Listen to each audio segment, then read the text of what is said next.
Kumusta, magandang araw sa inyong lahat, no, mga ka-farmers, mga ka-viewers.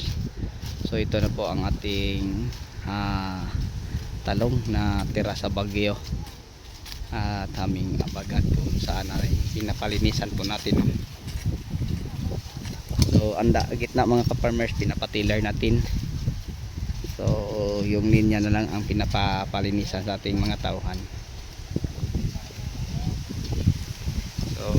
Marami itong napinsala, nasa mga 50% pa ata siguro, no, mga ka-farmers.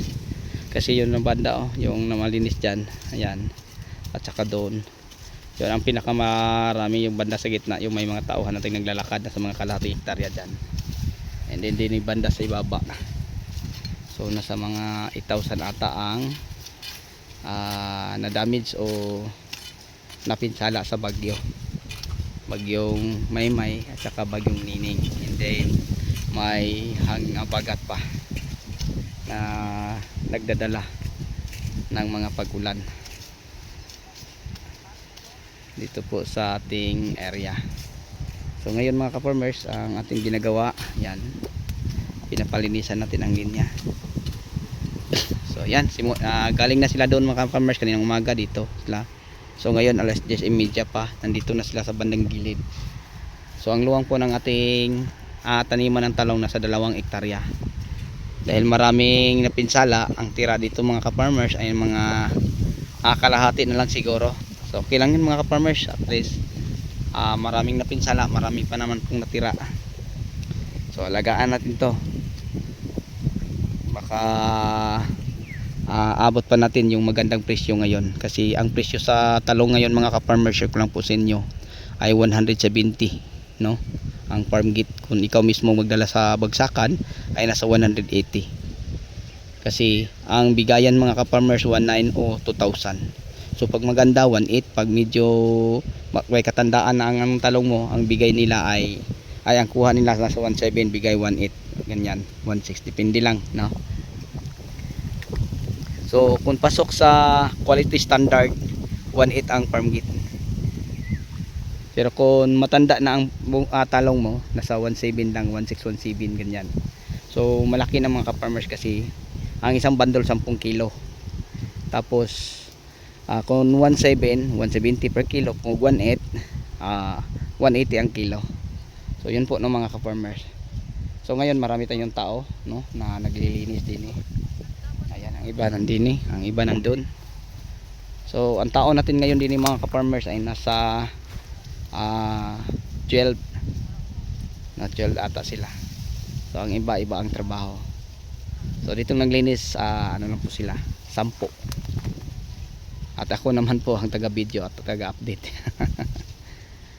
Yan po, no, mga ka-farmers, nakakatuwa silang tingnan, no, kasi napakasipag po sa mga tauhan natin. Kahit wala ako dito mga ka-farmers, no, mapagkatiwalaan natin sila. So yung mga tao natin dito mga ka-farmers, kilalang kilala na nila ako kasi ang iba dito 2015 pa. So ano na taron, no? So yan, 2015, mga 10 years na. So ganyan nakatagal. So may mga tao pa tayo mga ka-farmers na hindi natin nadala din sa Mindanao, na ano pa, binata pa sa akin, hanggang nag-asawa, hanggang nag-anak, hanggang ngayon mga ka-farmers ay nagtrabaho pa din. So ganyan na sila katagal. Kasi hindi ko po sila tinuturing ano po, tauhan lang sa farm, kundi sila po ang partner ko. Kasi hindi ko ako abot sa ganitong kalagayan ngayon kung wala po sila. Kasi yung ganito kaluwang hindi ko to kaya. Ang kaya ko lang dito i-manage lang ang pag-extraction lang sa kanila. Pero kahit wala ako mga ka-farmers, lahat ng mga gagawin sa farm, yung pag-spray, pag-fertilizer, paglinis at saka ano at iba pa, kaya na din nila kahit wala ako.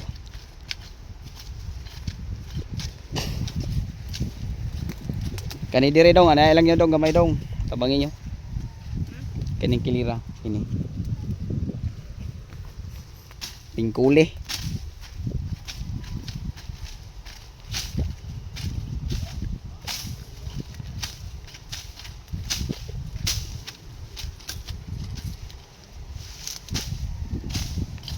Yan, maganda ng tingnan kasi malinis na. So yung tira nating tanim, yun ang ating alagaan. Kaya pa to mga ka-farmers, makakabawi pa tayo din eh.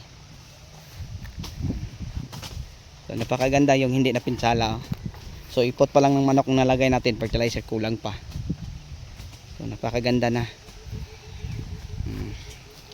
So kung dito tayo banda gawa ng video, parang sa tingin nyo mga farmers na parang napakaganda, walang napinsala.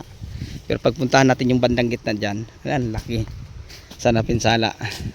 Parang kunti lang ang natira. Pero pag dito tayo titingin, parang wala lang, no? Yan.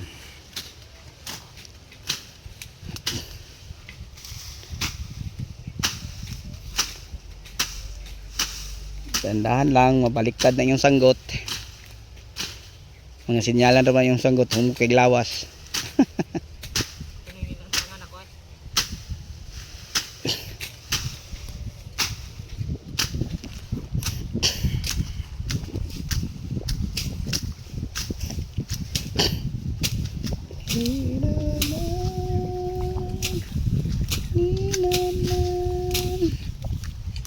Nasa gilid na sila.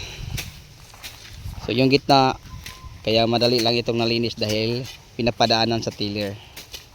So yung linya na lang mga ka-farmers, no, yung ilalim sa puno ng talong, yun na lang ang kanilang ninilinisan. Yan, kita na ang talong, kumakaway-kaway na sila, hindi wala na yung damo. So bala ko pa itong lagyan ng ano, pero parang hindi ata mga ka-farmers kasi tataniman natin to uli. Pero ang itatanim natin din iba ng crops, hindi ito.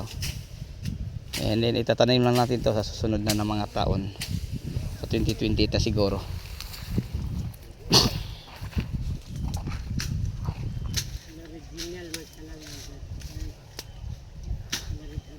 Dandahan lang pagtabas kasi bumaliktad yan, kasi original yung mga pantabas ninyo. Original, oy, original.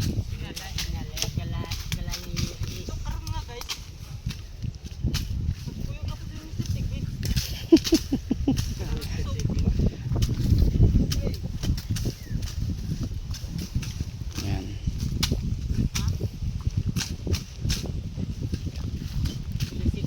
Kana putla na oh, dako sa ngalan ang dako kay punuan oh. Putla na. Utanon man sa uban. Sa tingalan na. Ay nagi farm anak nila. Gabi panitan naman daw na. Laing sa atin sa Tagalog, laing. So yun po ng mga ka-farmers. So yun lang no, may share at may update ko sa inyo. Tayo po ay nagpapalinis po sa puno.